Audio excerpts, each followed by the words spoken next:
The sharp scent of antiseptic burned his nostrils. Ethan Hayes's eyelids fluttered, then finally, painstakingly, opened. The halo of the fluorescent light above made his pupils shrink to pinpricks. Everything around him was terrifyingly unfamiliar. The 4-drip stand, the monitors beside the bed, and Leo, who was staring at him with a complicated expression. "You're awake?" Leo, Ethan's best friend, shot up from the plastic chair. A water bottle scraped harshly against the bedside table. "You were in a car wreck. You've been in a coma for 3 days. The doctors said nothing vital was hit." He paused, his voice dropping lower. "Isabella was there at the scene, but she left you on the shoulder of the freeway to go pick up her first love, Adrian." "Isabella? Who's that?" Ethan's brow furrowed, the movement tugging at the foreline in his arm. "The name sounds familiar, but I can't place her at all." Leo froze, swallowing hard. "She's the girl you've been on a pedestal for 7 years. You met in a college club, brought her coffee every morning. When she was short on cash for her startup, you wired her your entire end-of-year bonus. You don't remember any of that." Ethan searched his memory, a sharp pain pulsing in his temples. "The club, the bonus. I feel like I remember those things, but I can't connect them to that name." He pressed a hand to his forehead. "I can remember bits and pieces of everything else, just not her." "This isn't right," Leo said, grabbing his phone and dialing. "Doctor, my friend's awake, but he seems to have forgotten a single person." Half an hour later, a gray-haired doctor held a CT scan up to the light, his glasses glinting. A classic case of selective amnesia. The brain, under extreme trauma, has defensively firewalled memories associated with a specific individual. He pointed to a shadowy area on the film. "This region handles emotional memory association. The impact from the crash triggered a protective mechanism." Leo sat on the edge of the bed, holding Ethan's phone. His voice was heavy. "You should see this for yourself. These past few years. You've been through hell, man." The photo gallery was filled to capacity with pictures of Isabella, each one geotagged and dated. The Notes app contained meticulous records of her favorite coffee order, her food allergies, even gifts she'd once mentioned offhandedly. "For her birthday last year, you worked a freelance gig for 3 months, pulling all-nighters, just to buy her a limited edition designer bag," Leo said, scrolling. She turned around and gave it to Adrian. Then she posted on Instagram. Cheap sentiment is the most useless kind. Ethan stared at the screen, his stomach clenching. The words were like razor blades, carving wounds into his blank memory. "Why? Why would I debase myself like that?" he murmured, his voice thick with disbelief. "Because you loved her," Leo said with a bitter smile. "You loved her so much you made yourself into a doormat, and she didn't even bother to wipe her feet." A violent cough suddenly racked Ethan's body, pulling at his injuries. Blood seeped through the gauze dressing. But the physical pain was nothing compared to the suffocating pressure in his chest. With a trembling finger, he opened his message history with Isabella. The screen was an endless scroll of his own check-ins and thoughtful questions, met with sparse, cold, and dismissive replies from her. "Enough." Ethan snatched the phone, his thumb mashing the delete button. "These aren't medals of honor. They're badges of shame." One by one, photos and messages vanished from the screen. "From now on, I'm living for myself." Outside, thunder cracked, and a torrential downpour began. Leo looked from the wiped phone to the hard line of Ethan's jaw, suddenly realizing that the accident hadn't just taken a memory. It had taken the lovesick boy who used to be his friend. Ethan clutched his follow-up appointment slip, navigating the labyrinthine hospital corridors. The acrid smell of antiseptic filled his nose, and the flashing numbers on the overhead digital displays blurred into painful spots of light. He was counting the cracks in the linoleum floor when he walked straight into a thick cloud of Chanel No. 5. "Watch where you're going." The sharp click of heels stopped abruptly. Ethan looked up, straight into Isabella's ice-cold face. Her perfectly sculpted eyebrows were raised, and the diamond on her ring finger caught the overhead light, its glare making him squint. "Ethan, can't you take a hint? Are you following me to the hospital now?" Isabella's crimson lips curled in contempt. "How many times do I have to tell you? There is no us." The disgust in her voice was palpable, as if Ethan were a stain she couldn't scrub out. "You've got it wrong, Miss Vance." Ethan took a half step back, his shoulders hitting the cool wall. In his peripheral vision, he saw Adrian emerge from the executive wing down the hall.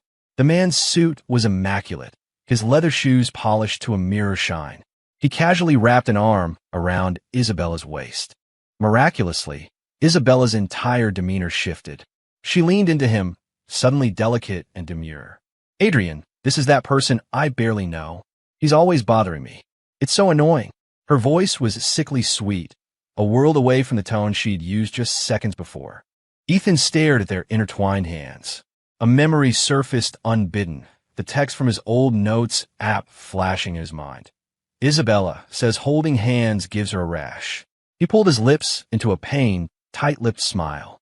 Sorry for bumping into you. As he turned to leave, he clearly heard Adrian's low, sneering voice. Don't get your hands dirty with that loser. The harsh glare of the CT scanner felt like it was frying his brain. His head splitting, Ethan escaped to the hospital's courtyard. The mist from a fountain settled on his shirt, offering a moment of coolness. He had just sat down on a bench when he heard the crunch of leather shoes on the gravel path behind him. The rhythm was unhurried, but carried a distinct sense of pressure. Mister, Hayes, a word. Adrian leaned against a wrought iron railing, slowly unbuttoning the top button of his suit jacket to reveal a tasteful tie clip. I hear you chased Isabella for 7 years? She used to tell me you were like a piece of gum she couldn't scrape off her shoe. His lips were smiling, but his eyes were as cold as ice picks. Ethan crushed the plastic water bottle in his hand, the crackle loud in the quiet garden. That's in the past. I'm just curious, Adrian said, leaning closer. The scent of his cologne, mixed with stale smoke, washed over Ethan. She treated you like her personal doormat. So why were you so eager to throw money and gifts at her? Was he in-game? The question was a needle, aimed precisely at Ethan's most vulnerable nerve. A vein throbbed in Ethan's temple. He opened his mouth to retort when a loud splash echoed through the garden. Adrian was flailing dramatically in the decorative pond, sending up a huge spray of water. His perfectly coiffed hairpiece was knocked askew as he thrashed and yelled, "Help me!" Isabella's shriek tore through the air. She sprinted over in her 4-inch heels, her nails digging viciously into Ethan's wrist. You psycho! You tried to hurt him. Before Ethan could say a word, she shoved him hard into the water. Icy water shot up his nose, and a searing pain erupted from his injuries. Ethan struggled to stay afloat, but his still-recovering body quickly ran out of strength. Just before he lost consciousness, he saw Isabella hysterically stopping others from helping him, while a figure in white leaped into the water without a moment's hesitation. Hang on! An arm, warm with life, wrapped around his waist. As he was dragged ashore, Ethan looked straight into Sophia's soaking wet eyes. Water droplets clung to her eyelashes, and strands of hair were plastered to her flushed cheeks. She held up her phone and yelled, "Someone call 911. The crystal chandelier cast fractured light across the room. Ethan's fingers, wrapped around a champagne flute, were white-knuckled. Leo slung an arm around his shoulders, laughing heartily. It's a college reunion. We're not leaving sober tonight. Time to finally put the past behind you." But as the private room door swung open, the chill of the iced champagne shot up Ethan's spine. Isabella was draped over Adrian's shoulder, her scarlet nails toying with the stem of her wine glass, her posture a picture of lazy provocation. Well, look who it is. If it isn't the programming prodigy of our department, Ethan Hayes, someone whistled. Heard you chased our Miss Vance for a solid 7 years. Amid the snickers, Ethan pressed the cold glass to his hot cheek. His voice was calm, but laced with sarcasm. 7 years is a long time. Long enough to see that some people don't deserve an ounce of sincerity. Isabella's face fell. She slammed her glass down, a blush creeping up her neck. Ethan, you can eat whatever you want, but you can't just say whatever you want. What did I ever give you any hope? Hope? Ethan took 2 steps closer, the smell of champagne and a cold sneer hitting her at once. When you sprained your ankle and I carried you to the ER, you said, "You're the best." When your company's funding dried up and I remortgaged my parents' house, you cried in my arms and said, "We'll get married as soon as the company goes public." He tugged open the top button of his shirt, revealing the faded bruise on his collarbone from before. Was that hope, Or were you just stringing along an ungrateful backstabber? Adrian, his arms still around Isabella, swirled his drink, the clink of ice sharp and grating. Failures always have the best stories to get sympathy. I heard you got amnesia after your little accident. Good. You can forget all this embarrassing history. That's enough. Leo slammed his hand on the table, sending red wine sloshing in its glass. His eyes were red with fury as he glared at Isabella. Where were the two of you when Ethan was in the hospital? Don't act so high and mighty now. When he transferred the money from his parents' house to your company, you didn't seem so eager to draw a line in the sand. The room fell into a dead silence, broken only by the low hum of the air conditioner. Ethan set down his empty glass and, stepping through the mess, walked toward the door. Isabella, from now on, we stay out of each other's lives. He heard a glass shatter behind him, but he didn't even flinch. The day after the reunion, Ethan walked straight into the CEO's office at Isabella's company. She was signing documents and sneered when she saw him. What? You still haven't given up? Ethan slapped his resignation letter on her desk, his tone icy. Ms. Vance, as of today, I am officially resigning. I was a fool before, but I'm not wasting any more of my life on someone like you. Isabella raised an eyebrow, a flicker of surprise in her eyes. You think you'll find something better out there? Don't be naive, Ethan.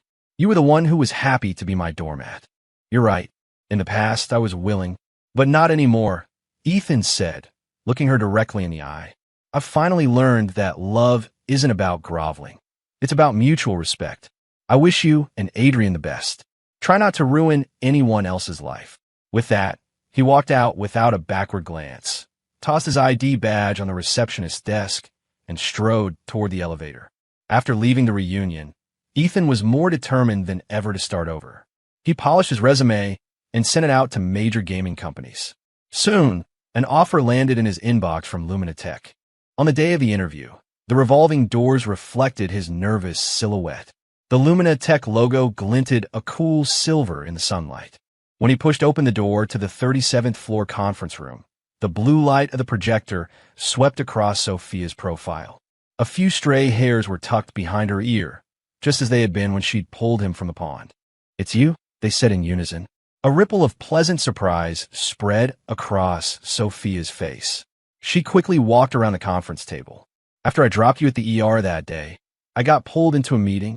I never got a chance to check on you. Does your wound still hurt? She looked him up and down, her gaze full of genuine concern. Ethan nervously tugged at his collar. Feeling her sincere warmth, his tense shoulders began to relax. Much better, thanks to you. He trailed off as he noticed the ID badge on her chest. You work at Luminatech. Sophia playfully swung her badge. She took off her black-framed glasses, and a small beauty mark near the corner of her eye danced as she smiled. To be precise, I founded Luminatech. I've interviewed a lot of people, but you're the first programmer I've seen who can hide poetry in their code. She laid his resume flat on the table, her finger tapping the page that detailed Project Galileo. This AI interaction system. If we applied it to the social module we're developing for our new game, Nexus, it could drastically increase user retention. Would you be willing to lead development in that direction? Ethan swallowed hard. The woman in front of him wore a simple white blouse, yet she radiated a light that was impossible to ignore. He suddenly thought of Isabella's arrogant demeanor, and the contrast was so stark it almost took his breath away. It started as a personal passion project, and I've been refining it over time. It still has a lot of flaws, but if I can integrate it with your product vision, I'm confident I can make it even better. Sophia opened a folder, pulling up market research data. The gaming market is saturated with copycats right now. Users are hungry for a more intelligent, interactive experience. Your tech, combined with our resources, could create something truly disruptive. I'm offering double your previous salary for a trial period, with significant stock options if the project succeeds. What do you think? Thunder rumbled outside. Ethan looked at the earnestness and hope in Sophia's eyes and nodded. I'm in. Sophia smiled and extended her hand. The world of code holds an infinite light. I've been waiting for you to come and explore it. On Ethan's first day at Luminatech, a coffee cup was waiting on his desk. On its side, in elegant script, were the words, The world of code holds an infinite light, waiting for you to explore. A delicate design was swirled into the foam. Sophia walked over, swinging her ID badge. The beauty marked by her eye danced as she smiled. Ready for me to walk you through the Nexus project? This coffee. Ethan turned the cup, the gold lettering catching the light. It's our custom blend, Sophia said with a wink. With a hint of cardamom to keep you sharp. She pulled up the development documentation, her finger gliding across the screen. User feedback says our AI NPCs are too robotic. Do you think the emotional algorithm from your Project Galileo could be adapted and optimized for us? Plagiarism is rampant in the industry right now, though, so we have to keep the core code under lock and key. The sound of keyboards filled the office. Ethan stared at the screen, then paused. Maybe we can add a memory module, allowing NPCs to generate personalized dialogue based on a player's actions. He loosened his tie. Like, if a player helps an NPC find their lost pet, the NPC will bring it up the next time they meet. It's like installing a dedicated memory chip for each character. Sophia clapped her hands, splashing a small drop of coffee. It would log player preferences and automatically trigger unique storyline. 6 months flew by as Ethan and Sophia worked to bring their vision for the Nexus project to life. One Friday, late at night, only a few scattered lights remained on in the office. Ethan saved the last line of code and rolled his aching shoulders. Sophia approached, holding a folder, her hair still cool from the air-conditioned conference room. The test server data is in. The interaction system you overhauled increased average session time by 40%. If our competitors find out, who knows what dirty tricks they'll try to pull. It was your vision that inspired me, Ethan said, knocking over an empty coffee cup as he stood up. Speaking of which, I never properly thanked you for all the coffee these past few months. You want to thank me? Sophia dangled her car keys, the city's neon lights reflecting off her glasses. Tomorrow's Saturday. Are you brave enough to go somewhere with me right now? Where to? My secret lab, she said with a wink. It's home to the most code-savvy cat in all of Northwood, and a boss who acts the least like a boss. As the elevator descended, she leaned in closer. And just so you know, you're not allowed to complain that I drive like I code, fast and reckless. The motion-activated lights in the parking garage flickered on one by one, illuminating a sticker on Sophia's white SUV. Code is the romance of zeros and ones, and I am the enemy of bugs. Ethan opened the passenger door to find an AI-shaped air freshener blinking its LED eyes at him. His name is Chip, Sophia said as she started the engine. The car speakers kicked in with a synthwave remix of a classic Kraftwerk track. Like a lot of my creations, he's one of my children. She hit the accelerator, and the car shot forward like an arrow. Half an hour later, they pulled up to a glass house in the hills outside the city. As Sophia pushed open the door, an orange cat leaped off a nearby keyboard, and a string of gibberish appeared on the monitor. This is Glitch, she said, scooping up the cat. Last week, he deleted a critical file, and I had to pull an all-nighter to fix it. Ethan's attention was caught by the code scrawled across an entire wall. What's this? My brainstorming wall, Sophia said, handing him a marker. Write down your wish. Maybe the code gods will hear you. The tip of the marker glided across the wall. Ethan wrote, May all creativity be respected. Sophia tilted her head, the moonlight reflected in her eyes. You know, what you really should have written is, May I collaborate with Sophia forever. Her teasing tone made the air between them feel suddenly warmer. Ethan's ears turned red. He scratched his head and smiled. Should I change it? He reached for the marker. But Sophia caught his wrist, gently shaking her head. No, it's fine. That's a wish. I'd rather see come true over time. She let go and walked out to the deck. Hurry up before the stars get stolen. A telescope was set up on a deck. Sophia leaned over to adjust the lens. Ethan leaned into the eyepiece, his warm breath ghosting over the top of her head. It does look like an unfinished code architecture. Inspiration is hidden all over the place, Sophia said, pulling a piece of a jigsaw puzzle from her pocket. It was a map of the stars. I got this on a trip to Iceland. Never finished it. She held out the piece. Want to try it with me?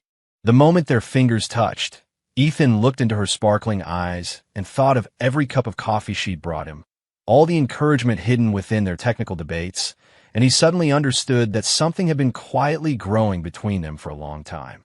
"Okay," he said, taking the puzzle piece. Sophia playfully bumped his shoulder. "Cheater, you're the one who's good at fixing bugs." Their laughter mixed with a night breeze and drifted toward the glittering stars. Morning light filtered through the blinds, casting mottled shadows on Sophia's desk. She slid a gold-embossed invitation across the table to Ethan, the beauty marked by her eye dancing as she smiled. "The Digital Future Gala is next Friday. Want to go? It'll be great exposure for the Nexus project." Ethan picked up the invitation, his thumb tracing its elegant design. "Is it really appropriate for me to go to something like this?" "Of course. You're the brains behind Nexus," Sophia said, pulling out her phone. "I've already lined up meetings with a dozen investors and media outlets. They're all waiting to hear your brilliant presentation." She leaned in closer, her expression serious. "But Adrian and Isabella will probably be there. I wanted to ask, do you still miss her?" Ethan was taken aback for a second, then let out a soft laugh. His tone was certain. "No, after the accident, I forgot everything about her. Hearing her name now doesn't stir a single thing in me." Sophia bit her lip. "But what if your memory comes back one day, and you remember everything? Would you?" "Even if I remembered, I would never love her again," Ethan said, looking directly into Sophia's eyes, his gaze intense. "Because I've already met the person I truly love. She's confident, decisive, and always knows how to light the way when I'm lost." A faint blush rose on Sophia's cheeks. She turned away to hide her smile. "Such a smooth talker. All right, we need to spend the next few days rehearsing your presentation." For the next several days, Sophia helped Ethan practice. "You need more confidence in your voice here," Sophia said, pointing a laser at the PowerPoint slide. "And your posture. Stop hunching over." She took Ethan's hand and adjusted his stance. "Like this, open and natural." On the night of the gala, the grand ballroom glittered under massive crystal chandeliers. Sophia, in a stunning black gown, took Ethan's arm as they entered. "Relax," she whispered. "Just pretend you're giving a report back at the office." They were deep in conversation with an investor when a grating laugh cut through the chatter. Adrian, holding a glass of champagne, sauntered over with Isabella on his arm. His eyes were filled with scorn. Well, look who it is.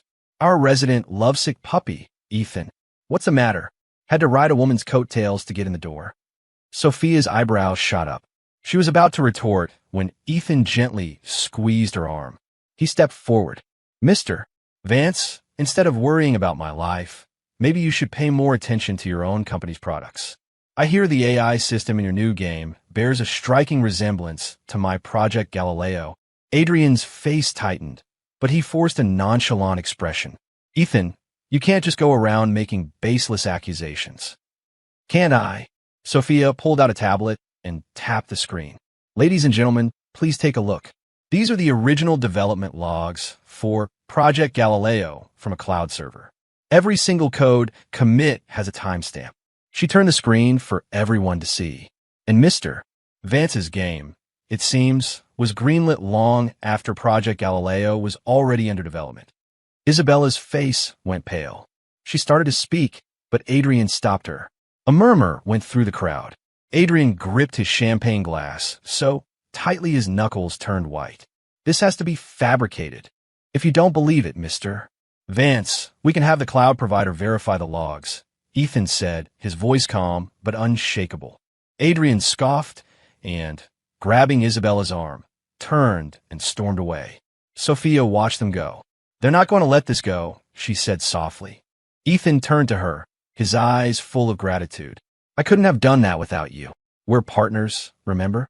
Sophia smiled and raised her glass. "To the Nexus project and to our victory. Cheers." As the project entered its final, intense phase, Ethan and Sophia were buried in work. The office clock showed 2 in the morning. The cool glow of their computer screens illuminated their tired but focused faces. The relentless click of keyboards was the rhythm of their race against time. Sophia rubbed her sore wrist and yawned. "Ethan, the data integration for the user behavior analysis module is almost done. How's the AI interaction system coming along?" Ethan rolled his stiff neck, his eyes still glued to the code. "Just one last optimization. This adaptive dialogue logic keeps throwing minor bugs. You should get some sleep. Don't push yourself too hard. Solving problems with you is the fun part, Sophia said, getting up to pour 2 cups of coffee. The sleeves were printed with the phrase, "Of a million lines of code, I love you the most. Here, your custom fuel. After this project is done, you have to take me to that legendary ramen spot tucked away downtown. I hear it's insanely spicy." Sophia handed Ethan his mug. He took it, a smile playing on his lips. "It's a deal. Not just ramen, barbecue, dessert, you name it. I'll take you on a citywide food tour." A bolt of lightning suddenly streaked across the sky, followed by a deafening clap of thunder. Fat raindrops began to hammer against the windows, and in moments, a curtain of rain enveloped the city. Sophia refreshed the rideshare app on her phone, frowning at the long queue. "The rain's too heavy. There are over 200 people ahead of me in queue. Besides, that ramen shop is in the old district. Driving there is impossible. We'd never find parking." Ethan closed his laptop and dangled his car keys. "Let me take you home. We can go this weekend when the rain stops. I'll get there 2 hours early to scout for a parking spot. I promise you'll get your authentic, super spicy ramen." They hurried to the underground garage under a shared umbrella, their feet splashing in the growing puddles. Ethan instinctively tilted the umbrella towards Sophia, and one side of his own shoulder was quickly soaked. "Your shirt is getting wet," Sophia said, tugging at his sleeve. "It's fine. Just don't want you to catch a cold," he said, holding the car door open for her. He waited until she was settled before walking around to the driver's side. The car's heater filled the space with a comforting warmth, chasing away the chill. The wipers swished back and forth, clearing arcs in a rain-streaked windshield. "Actually," Sophia began, her fingers toying with her seatbelt, "I was just making an excuse about wanting ramen." Ethan's hands tightened on the steering wheel.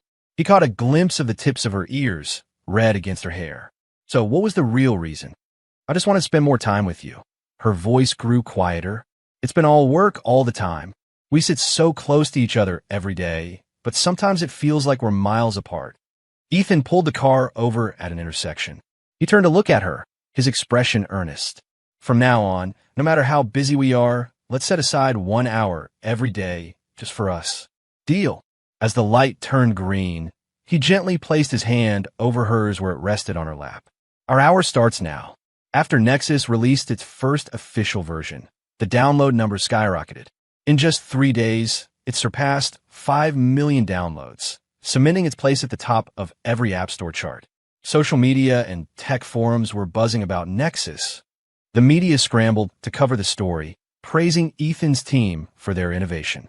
Ethan, once an unknown programmer, was now a globally recognized software designer, fielding invitations to speak at countless industry summits.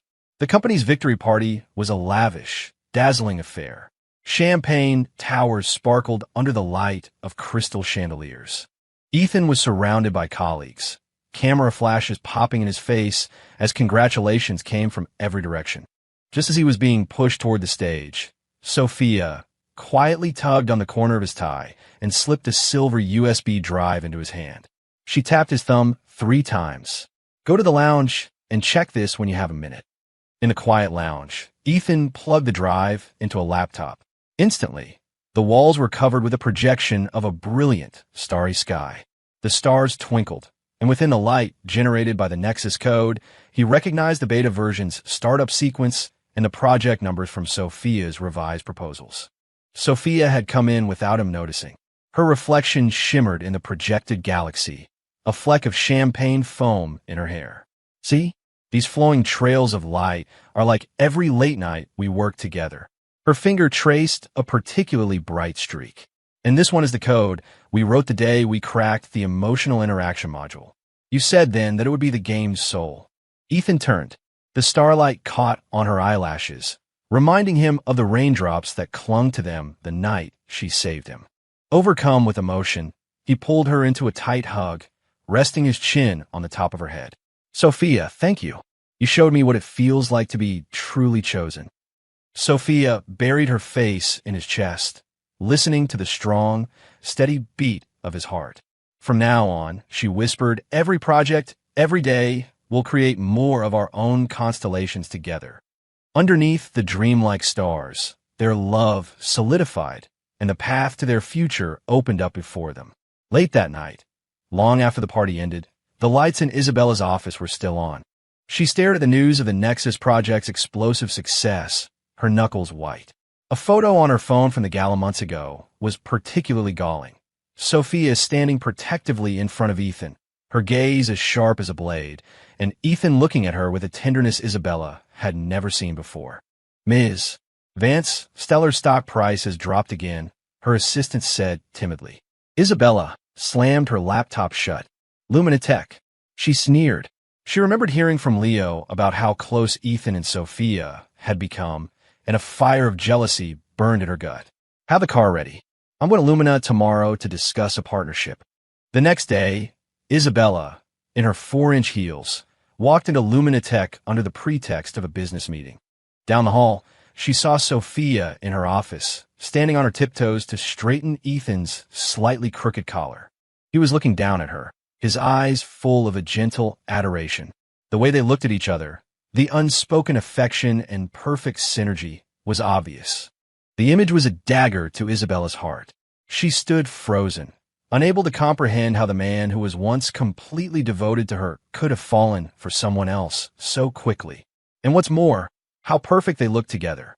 It wasn't until Sophia turned and saw her that Isabella composed herself, striding toward the office with an elegant gait that couldn't quite hide her fury. "Ms. Mr. Hayes, am I interrupting something?" Sophia calmly dropped her hands. "Welcome, Ms. Vance. The conference room is ready for you." Isabella stepped into the office, her gaze sweeping over Sophia's flawless makeup before landing on the unfastened cufflink on Ethan's shirt. A knowing smile touched her lips. "You're quite the attentive manager, Ms. Chun, taking care of Mr. Hayes' appearance. But I'd rather talk to Ethan about old times than sit in a conference room. After all, talent like his is often rooted in memory." She dropped her designer bag onto the table with a loud thud, the sound of the metal chain like a declaration of war. Ethan gently moved Sophia behind him and stepped forward, his eyes as cold as frost. "You must be mistaken, Ms. Vance. After the accident, I lost all my memories of you. Instead of talking about the past, perhaps we should discuss what kind of partnership Stellar Innovations is proposing." Isabella stared at the tailored suit Ethan was wearing, a stark contrast to the faded flannel shirts he used to wear when he followed her around. She swallowed hard. "Amnesia? So now that you've made it big, you want to cut all ties with your past? If it weren't for me giving you a chance at Stellar." "Cut tie?" Ethan laughed, but the humor didn't reach his eyes. "Ms. Vance, I don't even have any memories of you. How can I cut ties with something that doesn't exist?" He subconsciously touched the matching watch on his wrist, a gift from Sophia. "All I know is that my life, the real one, started when I began working at Lumina with Sophia." Isabella's eyes reddened. Her fingers traced the edge of the conference table, her voice trembling almost imperceptibly. "How can you be so cruel? Was everything you did for me a lie? Now that you're a world-famous software designer, you just—" "The past is the past," Ethan said calmly. "I'm happy now. Being with Sophia, I've finally learned what it feels like to be loved and respected. This is goodbye, Isabella." At that moment, Sophia stepped forward and took Ethan's hand. She faced Isabella, her tone firm. "He's not being cruel. He's just learned to love himself. His past made him who he is and led him to me. And I'll be with him as he walks into the future. You too." Isabella stumbled back, her hand landing on the table for support. Her nails dug into her palms. She looked at the expensive watch on Ethan's wrist and remembered how he'd eaten instant ramen for a month just to buy her a birthday present. Her throat tightened. "Ethan, you'll regret this." "The only thing I regret," Ethan said, looking her straight in the eye, "is wasting 7 years on someone who wasn't worth it. Now please leave. We have work to do." Isabella stared at their clasped hands, then snatched the partnership proposal from the table and threw it on the floor. "Ethan, you will pay for what you did today." With that, she turned and fled. The office door slammed shut. Sophia sighed. "She's not going to give up. As long as I have you, I'm not afraid of anything," Ethan said, pulling her into his arms. "Let's just focus on our work and not let irrelevant people get to us." But Isabella was far from finished. In the days that followed, She found endless excuses to show up at Luminatech. Her car was parked outside the building as she called Ethan for the 10th time that day, her voice syrupy sweet. Ethan, Stellar's new medical software needs a technical consultant. I'll double your salary. Please come help me. Sorry, Ms. Vance, Ethan said and hung up.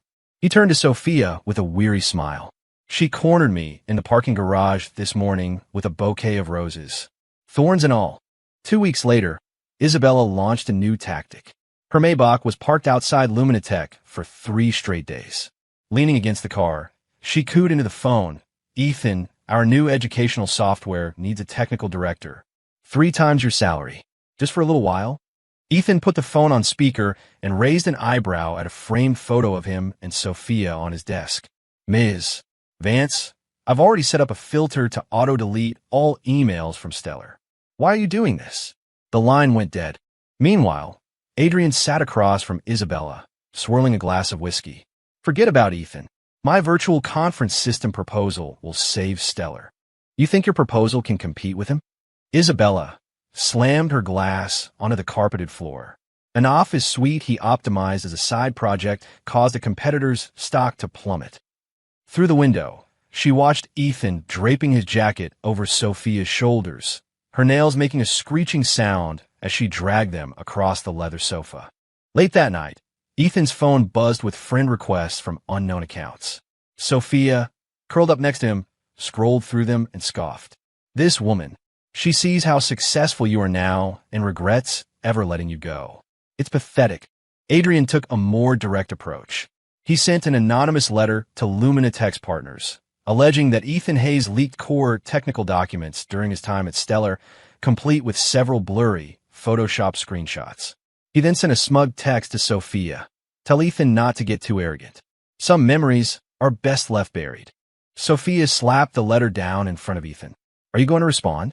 Ethan stared at the forged signature on the letter, a cold light in his eyes. He picked up his phone and called Leo. That recording of Stellar engaging in bid rigging and the bank statements showing Adrian accepting bribes. Send them to the Financial Crimes Division. 3 days later, the conference room at Stellar Innovations was in chaos. The CFO held up a report, his voice shaking. Our partners are pulling out. The banks have frozen all our accounts, and the stock has hit its trading limit 3 days in a row. A chill ran down Isabella's spine. She tremblingly called Adrian. Adrian, can you help me raise some capital? Stellar's liquidity is about to dry up. If you can secure funding, I'll give you a quarter of the company. Isabella, do you take me for a fool? Adrian's mocking laughter came through the phone. I was only with you for your resources and money. Now that Stellar is going bankrupt, what use are you to me? You said you'd love me forever. Isabella shrieked. Love? Don't be so naive. Adrian scoffed. Without profit, there's no relationship. It's time you faced reality. Outside Luminatech, Isabella desperately clung to Ethan's sleeve. Please, for old time's sake. Sophia yanked her hand away, her eyes like ice. When you left him bleeding on the side of the freeway, making him wait 3 hours in the rain, did you think about old times then? Ethan wrapped an arm around Sophia's waist, his voice quiet but firm. Isabella, I learned one thing from those 7 years. The only way to be reborn is to take back the love you've misplaced. The cold wind whipped Isabella's hair across her face. She watched their retreating figures, the stock certificates for Stellar Innovations slipping from her grasp and scattering into the night. That night, the doorbell at Adrian's apartment rang. He looked through the peephole and saw the flashing lights of a police badge. The color drained from his face. Adrian Vance, this is the Financial Crimes Division. We have a warrant for your arrest. As the door was pushed open, Adrian was still struggling. On what grounds? I'm an Ivy League graduate. As he was led away in handcuffs, he screamed into the empty air, Isabella, you'll get what's coming to you. If you hadn't dragged me into your mess. The wail of the siren cut through the night, leaving behind an apartment filled with expensive liquor and uncashed checks. At the same time, in the Luminatech conference room, Ethan held Sophia's hand. The evidence against Adrian for bribery and corporate fraud was overwhelming. He was taken into custody this morning, and Isabella's company has completed its bankruptcy proceedings. It's finally over, Sophia said, leaning her head on his shoulder. We can finally close the chapter on all the chaos they caused. A smile spread across Ethan's face.